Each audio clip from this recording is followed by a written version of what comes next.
one of us had better do an intro. I can do the intro if you want. We're recording now? Yeah. Oh, okay. But I mean, this part's probably all going to get cut because I mean, it's just us being like, talk about video games.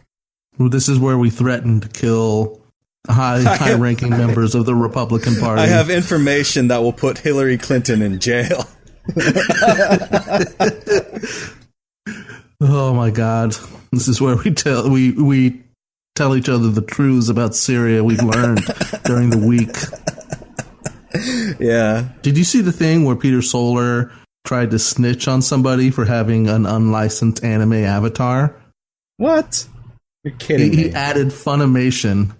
Oh my God. It was like, sir, I am a leftist anarchist, and this person has an illegal avatar. All right, let's move on. He rules. Sorry. Okay, we're done.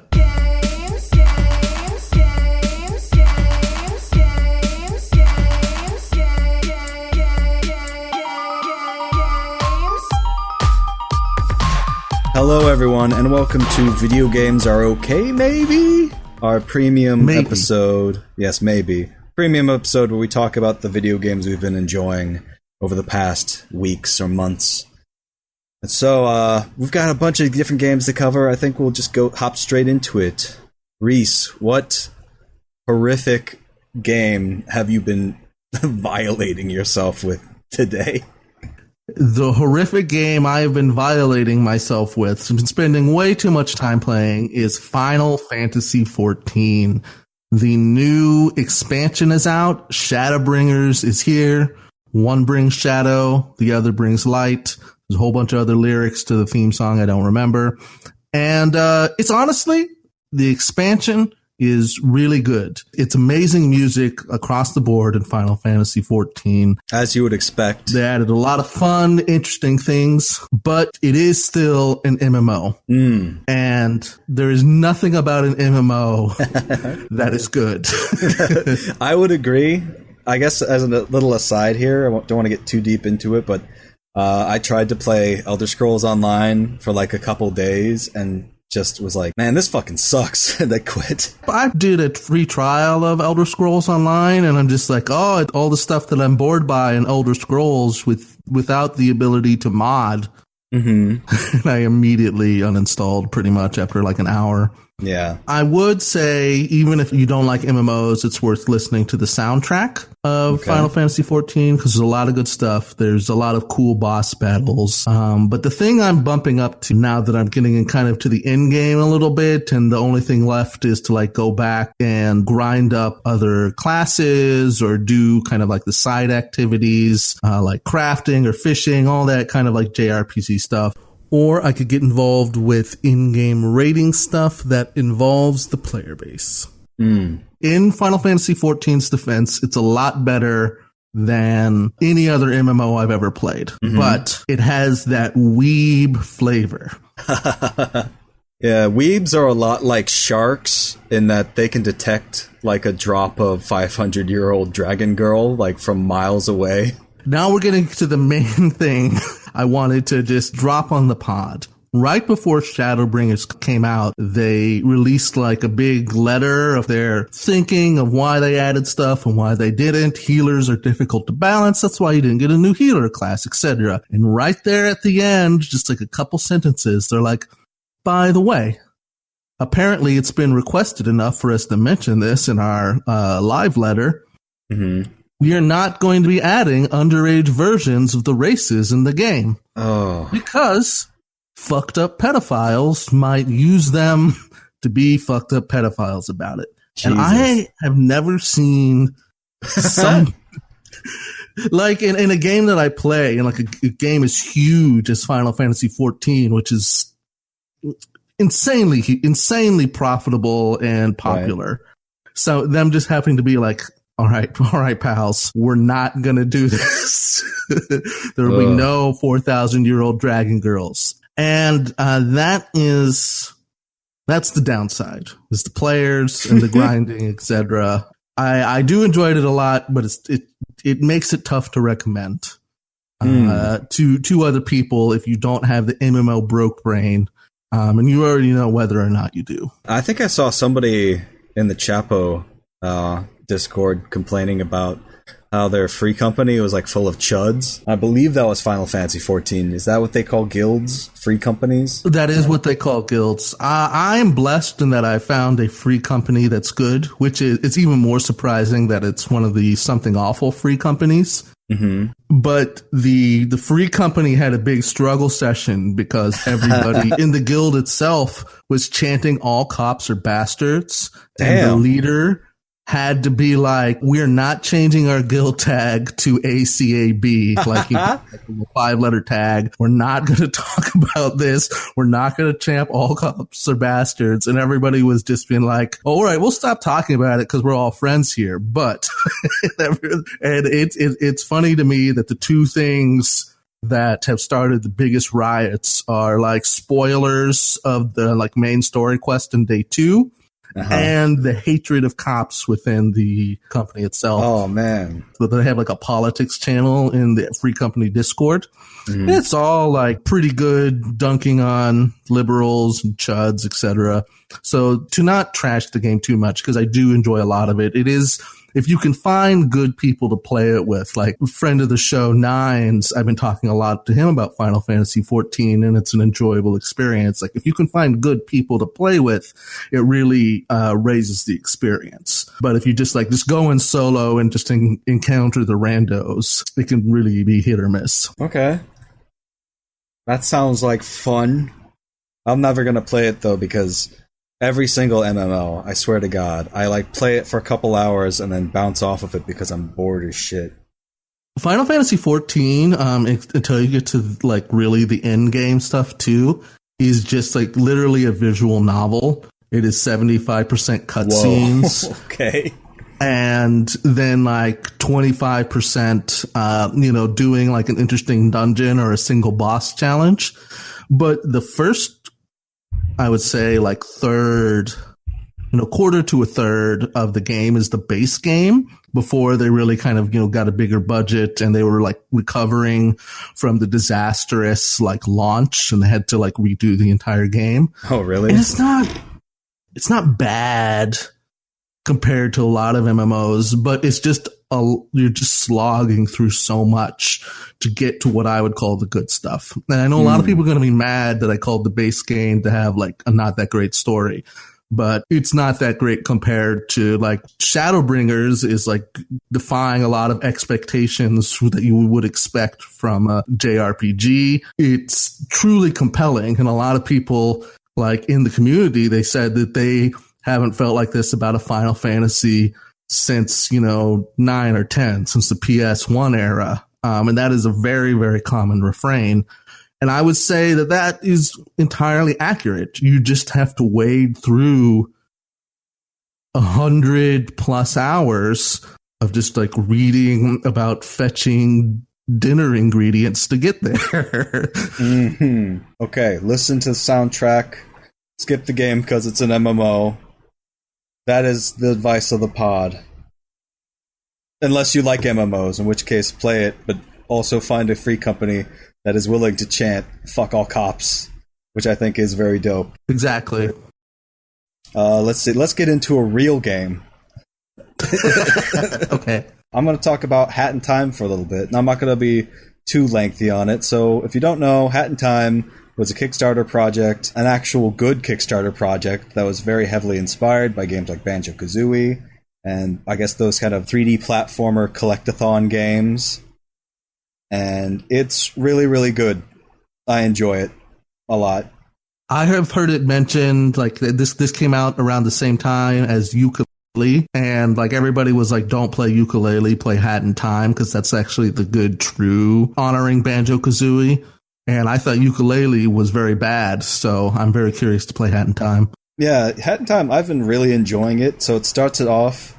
The first world is like very easy, as you would expect. And I say the one thing that I was kind of frustrated by is that in the first world, there's like all these different places you can't go until you get the later abilities for your hats. You unlock hats in the game with different wool or yarn, so you can make like You start off with a default hat that like shows you where your next objective is, and then you get an upgrade. You get a new hat that's like a sprinter hat, and they're all different and they're all very cute. And in the first world, it was kind of annoying that there's a bunch of stuff you can't get to without some of the later hats that you don't unlock until you do the later chapters in the game. Which, speaking of, reminds me that I have to go back and actually play a mission now that I've got the right hat for it. Oh, fuck. What do I want to talk about this game? It's very cute. That could be a strong point or a negative, depending on your views on cute. Cute is a strong point. I would like to say fuck you if you disagree to anybody out there. Right. And it does also have this really, really... The writing is also surprisingly good. I very much enjoy the characters that you interact with. They're all suitably wacky. The one character I do fucking hate because of his awful voice is the conductor, who is just like this constantly screaming like the worst possible Scottish accent imaginable. And he's just like full blast all the time. Just, oh... That I could do without. Also, I could do without there being a fucking voice line from JonTron. Ugh. Yeah. So he gets a little cameo in the game. Can we mod that out? Is that out there? I hope so. That would be fucking good if it was. Because I don't really want to listen to him being like, oh, you can't go in there. You don't have the right genotype. I'll say, like, literally the only thing in his game is, like, he doesn't want to let you into the bird movie studio because you're not a bird. So, even racist in this game. So just to kind of break it down, this is kind of like you're doing, like, platforming, kind of more Mario 64 style, and you have the abilities that your hats get you. Yep. Like, and so is it like you have to put on different hats for different abilities, or does your hat just like grow and mutate and become more powerful as you get each ability? It has a little bit of both. So it doesn't. The mental image of your hat mutating on your head into a larger hat is very funny. But what it is that there are different hats that you have to craft with the yarn that you collect in the world. So you need like special kinds of yarn to make different hats. So you can't make like a sprint hat unless you have some of the sprinting hat yarn. But you only need one of them, and then you can just collect the rest of the yarn, and it adds to like a big pool of yarn that you have. And like each hat is like its own individual ability. And the way it has like an upgrade system where you can add pins to your hat. You like pick 3 pins, and they apply to all your different hats. So it's like faster cooldown, an umbrella that stops you from like splattering on the ground if you drop too far. Just like real umbrellas. Yes, absolutely. There's this one moment I wanted to share in the game where you're doing, it's one of these warp worlds or like bonus levels. You go down into like this basement and interact with a book, and it says it's a large heavy book titled Proof of Ethical Consumption Under Capitalism. And then you continue, and it's like the next one is the pages are all blank. Excellent. So, you know, to make up for the fact that they have a literal white supremacist in their video game, they do have that joke, which I think is very good. A woke game with a white supremacist? Insert DSA joke here. Oh, I didn't know there was a game about Chapo Trap House. Oh, we got him. I have evidence from Virgil Texas _real that proves that they're all anti-Semites. Oh no, Matt Christman _real. I don't know if we want to get into that drama, but it's just like Matt Christman getting canceled for like using every single conspiracy theory in like one tweet. I forget, I don't remember what it was, but Matt Christman was on some podcast talking about how anti-Semitism is so pervasive that it just insinuates its way into every conspiracy theory. So it's just like the idea that you can't mention anything because everything is anti-Semitic because the racists put it in everything is such like stupid circular logic that you're using it, you know, it's the tail is wagging the dog on your agenda. Like I'm not here to defend Chapo Trap House, but you hear it again and again if you're broke brains on Twitter like us, just like trying to cancel them. Oh, it's constant. That's all getting cut. Good. We're never getting canceled. I'm entrusting Reese to edit this podcast. We will never be canceled. I've never been canceled before. We may have been canceled once, but that person is very interested in 500-year-old dragon girls, so they don't count. Oh, we got canceled another time, but it was only one person, and we could delete that YouTube comment, so that's like it didn't even exist. Hell yeah. Exactly. Just using the magic eraser, like the one that Stalin used to get all his pals out of those photographs. Anyway, this is boring. I think I'm done talking about it. It has co-op, so at some point we should try and play it together. It's just that you are so much further than me, and I'm a little babby. And you would have to, like, shepherd me through the initial hatch, and it's being just like, make the jump, Reese, get the yarn, put it in your yarn pool so we could go get the next one, so we can get the part where I'm at. That's typically which is what playing with Alton is like, where he just yells at me constantly to hurry up because I'm not there to touch the next piece of loot. I mean, in an exaggerated kind of way, that is a bit like what playing with me is like. No, the way it really is playing is that we're very conscientious to each other until an item drops, and then my ancient late 30s hand-eye coordination like stumbles over towards the shiny glowy, and you, while the sonic boom of you running towards the item at full blast like echoes around me, and then you say, I don't need it. And I just drop it in front of you. Yeah, it's true. Working on getting better about it, but man, it's difficult to fight those treat instincts when you're born to just get treats. I'm not saying it's a bad instinct at all. I think it is a good instinct to have cultivated. If you ever play with like have to play or choose to play with a rando, right? Like you need to have those survival instincts to cut them off of any joy of playing. Exactly, because they cannot be relied upon. All right, speaking of, I guess, taking all of Reese's treats and doling them out as I see fit, Lost Castle, which is a very fun roguelite that we've been playing together. We've been playing it a little bit with Higgins, which has been fun playing it 3-player. It has up to 4-player co-op, which is like, I've wanted to play a 4-player co-op with this game for so long, but I keep buying it for people and they don't ever play it again, which is just like nuts. It's a good game. I really enjoy it. It's that kind of like brawling progression. I think that it's referencing Castle Crashers most specifically. There's 5 levels that you go through that are harder and harder, and there's stats and weapon and armor, all that video game shit.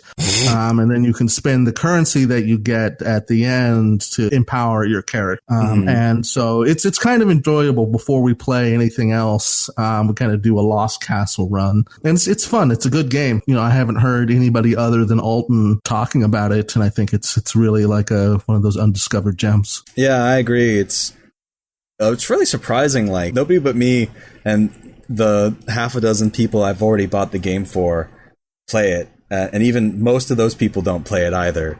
But we have managed to bully Higgins into playing it with us. So thank you, Higgins, for playing a game with us. Shout out to Higgins for playing a video game with us. Even though we are absolutely repulsive people.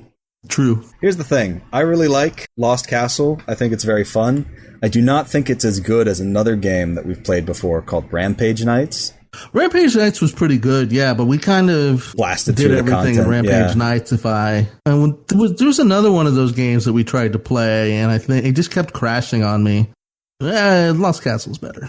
Every time you beat a boss, like a greater and greater variety of weapons and armor appear in the castle. Mm-hmm. So it's pretty fun, kind of like creating your build on the fly. You're just like, oh, I got a cool staff, and here's some spell armor. So I guess I'll be the spell guy this game and trying to, complement Alton. It's an interesting, like constantly making decisions.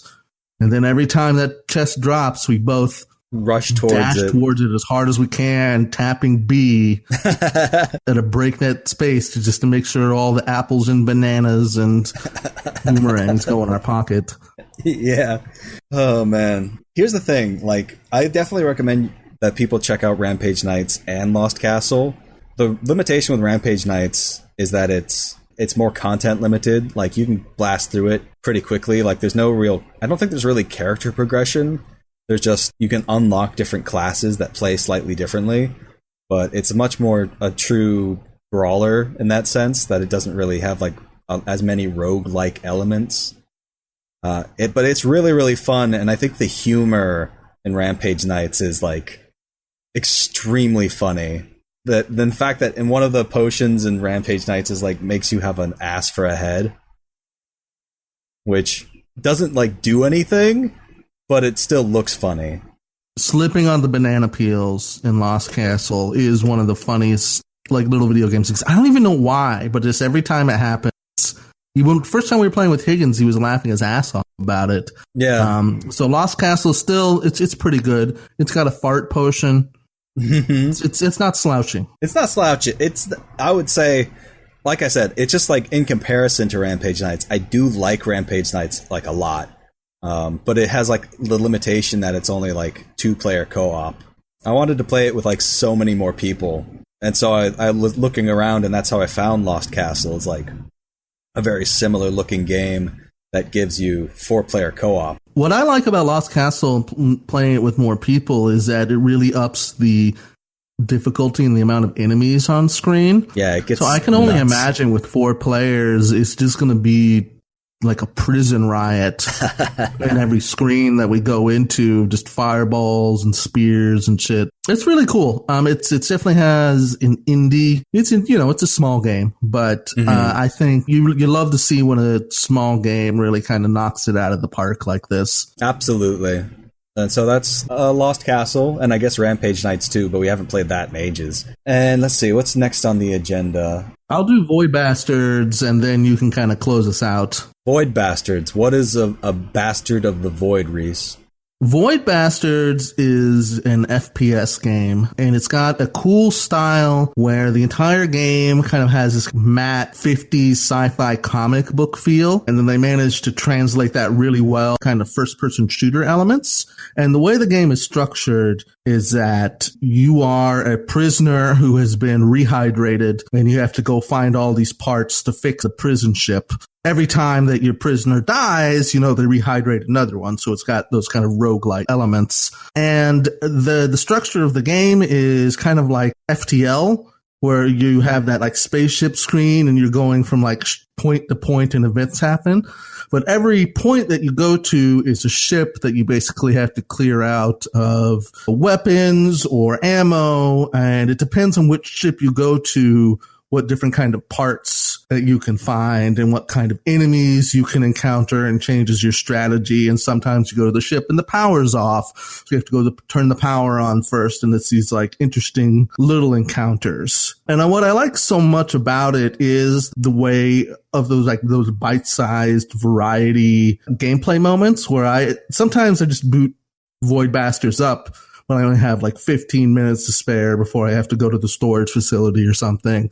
And it's nice to be able to clear out the hospital ship because my character is like low on health, and sometimes, just die immediately before I can get to the healing surgery area. I will say though, it's tough to recommend because after a little while, the actual fighting just doesn't quite live up to all the cool kind of like weapons and weird stuff that they give you. It just feels like you only have so many options to deal with each specific thing.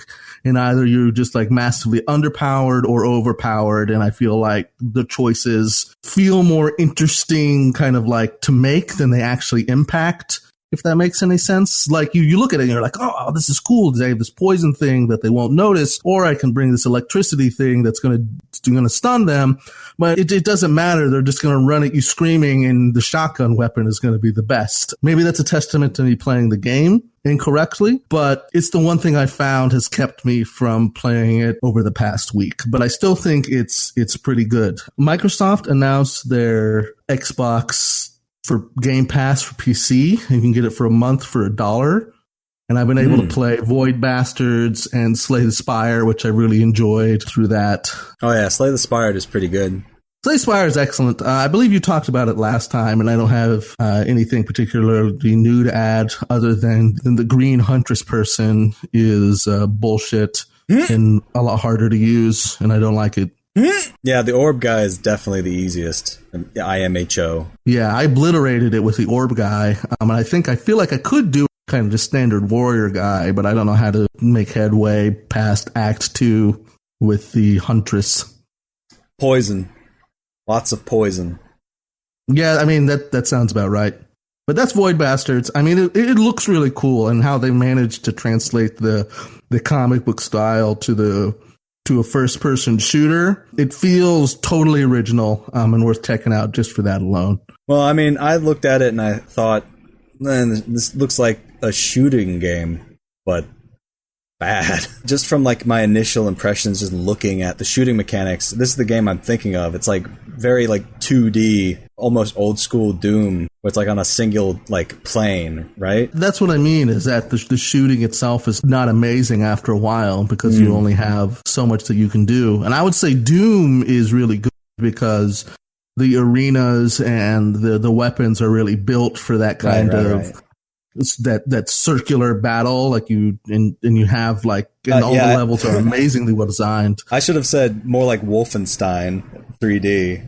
In comparison to Void Bastards, the ship design is cool in the sense that it's got an interesting story behind it. Like each little area, like there's the hotel ship and the way that the hotel ship is lined up and the stories they tell with environmental storytelling are interesting, but it just does not gel well with the combat at all. It's not actually fun after a while to fight the really hard dudes. And I feel like it's not interesting to play the sneak hide run game with them either.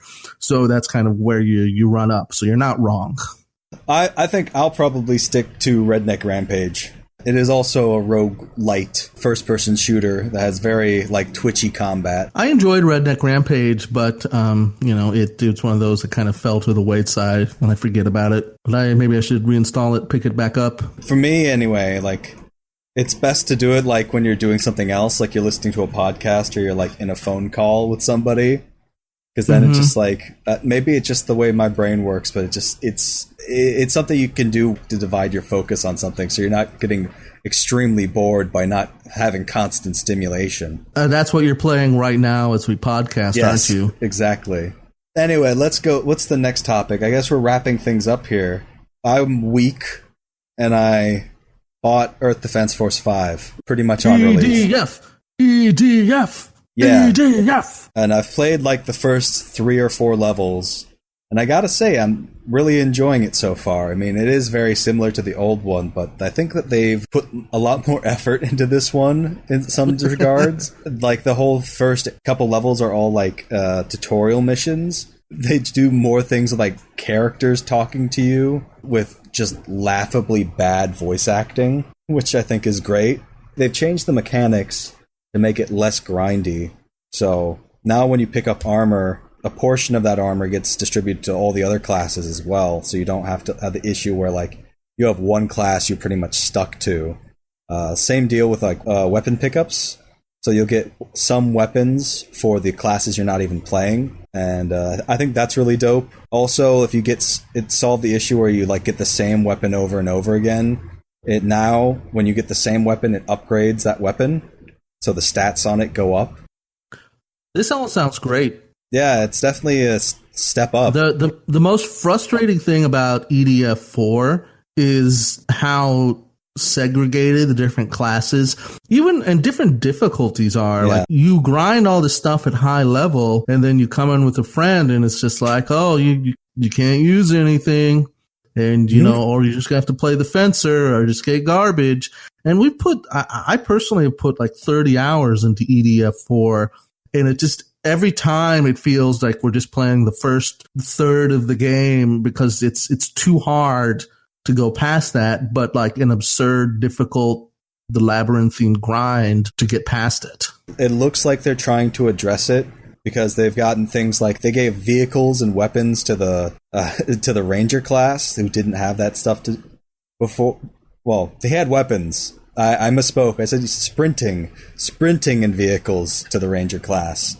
And now, like, the vehicles and the sprint has, like, a little cone around it where it can pick up items.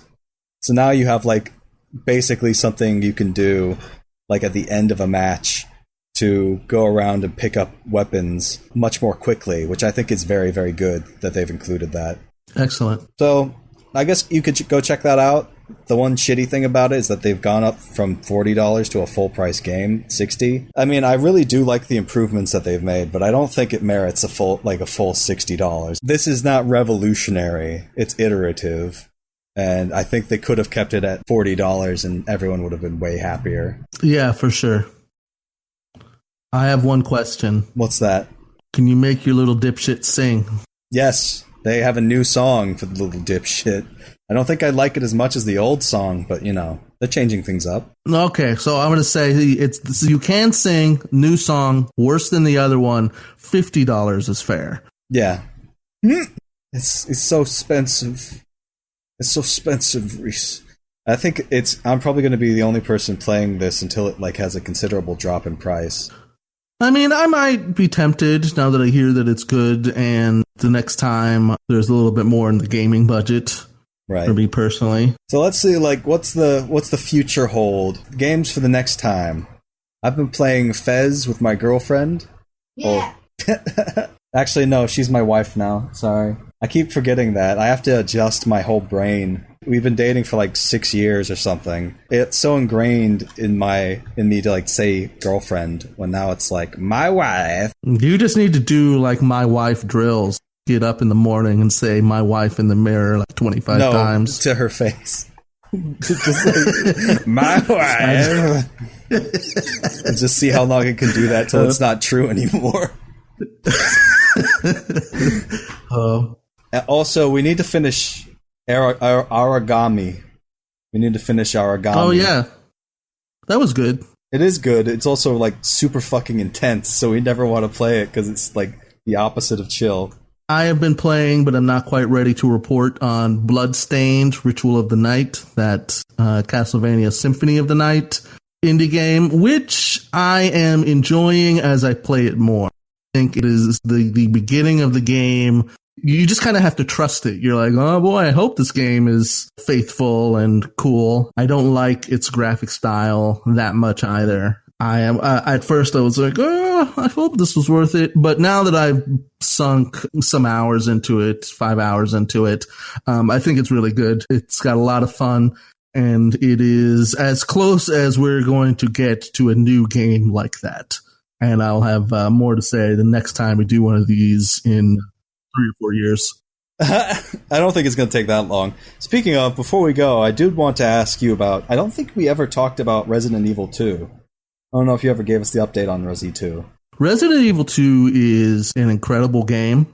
I might have a little bit more articulate things to say about it if I knew I was going to talk about it, but I would say that it's a combo of the kind of a lot more immersive and serious, like spooky storytelling that they put forth in Resident Evil 7, but actually making a fun game in there as well. And it's the sort of thing where I've played through the game a couple times now. I have 60 hours in Resident Evil 2. Damn. Because it's got to the point I enjoy the game so much, and it rewards you for playing the game through as quickly as you can. I did a couple of like runs on Twitch of just trying to beat the whole thing in under 2.5 hours and just getting it down, the whole experience down to that speed is an interesting prospect because the shooting is just so solid and so tight, and the inventory management stuff. Do I really want to sacrifice 4 minutes to go get these 2 inventory slots that I can use for the rest of the game? It's really interesting. I think if you can stand spooky stuff, Resident Evil 2 is a must play for anybody. It's my game of the year thus far, hands down. Excellent.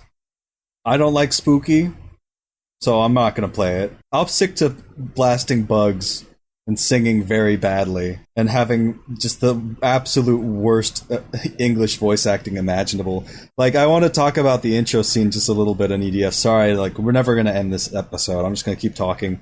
But it's like, it's like your first day on the job as like a security guard, and you're like being led around by another security guard in this facility, this like EDF underground facility, and it's just like the fucking dumbest moment happens. You're like hearing like this shit happen over the radio. It's like, oh my god, a giant bug. It's like, oh, they ate him, and just like, and the fucking other security guard you're with is just like, the soldiers love to joke around like that. It's just like this fucking dumbass. It's just like, don't worry, nothing wrong is happening, and like soldiers are rushing past you with like guns and like tanks and shit. The fucking power goes out and like, warning, the base is under attack. I'm sure everything will be fine. He's the most willfully stupid son of a bitch imaginable. And then, spoilers, he opens a door and gets eaten by an ant. Well, that's the appeal of EDF, is that it's difficult to like correctly emulate something that's both bad and fun. Yeah. And EDF Agreed. Successfully managed to like recreate the feel of like old shitty B movies that anyone would only watch because they're watching Mystery Science Theater 3000 on top of it these days. But the voice acting and, you know, the deluge, you go from ants to UFOs to kaiju, and it just keeps getting crazier and crazier while having that like cheesy, did you tell you love her? Or I fucked that up. Did you tell her you love her? It's like, shut up. Just like fucking dialogue between the troops is just like, I think that the intro section is like especially strong because it's very heavily scripted, which is unusual in my experience for a EDF game, where it's like you basically start off as a civilian and you get picked up by like this company of EDF soldiers, and there's like you basically follow around this sergeant who's so badly voice acted. I swear to God, they must be like deliberately casting the most awful English voice actors they can, like on purpose almost. I swear it's worth playing just for like the highly questionable English alone, in my opinion. All right, I think that's everything. I think so too. All right, well, thank you everyone for listening to our ramblings about video games. It's fun. Play a video game. If you don't already, follow us on the Vigatuito Twitter. It is the same letters as the title. Video games are the worst.pinecast.co is the website. And leave us a review, just because it's funny that we have more reviews and are higher rated than other people's podcasts that tell me about them. Mm-hmm. And I want more. I'm power hungry for reviews. Excellent. You can find me at 8alton8 on Twitter or at Alton Plays on YouTube, which is where we have all of the VODs for the episodes. I finally got done uploading the last of the content to my channel. So if that's where you're listening to all of our podcasts, finally you can listen to us talk about fucking the Cheddar Goblin now. That's up. All right, guys. And I am at your very good bud on Twitter and Twitch. I'm going to start doing that again. Follow me there. Bye. Farewell, sweet podcast listeners. May your gamer girl bathwater always taste sweet. Here are the names of our wonderful patrons for this month. Robert Miles, thank you. Oh, Jesus. Milkshakes are exploitative, bricks are vegan. Thank you. Otherwise known as Conky. Thank you, Conky. 9 Citrine Winters Beautify the Heavens. And I have no idea who that is. I think they're new. But thank you. Nate M. I appreciate it. Thank you very much. Higgins the Seagull. Thanks, Higgins. Nathan Melby. Thank you. Tholos. Thank you. Kyle Reederman. Thank you. Eggs. Thank you very much. Tom Devan, the video game man. What up? Dissonant Dragon. Thank you, Dis. Brandon Carey, thanks. And last, but certainly not least, Jordan. What's up, Jordan? Thank you, Jordan. Jordan had the Night in the Woods guy on his podcast. Yeah, fucking he's just like me. Just like constantly getting celebrity. I know. He's just like getting all these big names on his podcast. A podcast about fucking game shows, which is just shocking to me. Like, as a millennial, I had no idea that there were people who cared so deeply about game shows. I would say, they're pretty deeply ingrained with the wide definition of game shows that's tossed up, such as your episode, which is technically a game show. Yeah, there's a reality show, Ultimate Gamer. Man, that was fucking. Next time we watch that together, Jordan, if you're listening, we need to do it live so that I can do live commentary of just how fucking garbage that shit is. God, man, it was really fucking funny. Just like the shot in front of. I'm still waiting for my third episode, Jordan. Yeah, you said I was booked. Have us both on to talk about that garbage show. That'd be great. Yeah. But anyway, that is it for this month. We'll see you later. Bye. We love you. Oh, okay. Bye.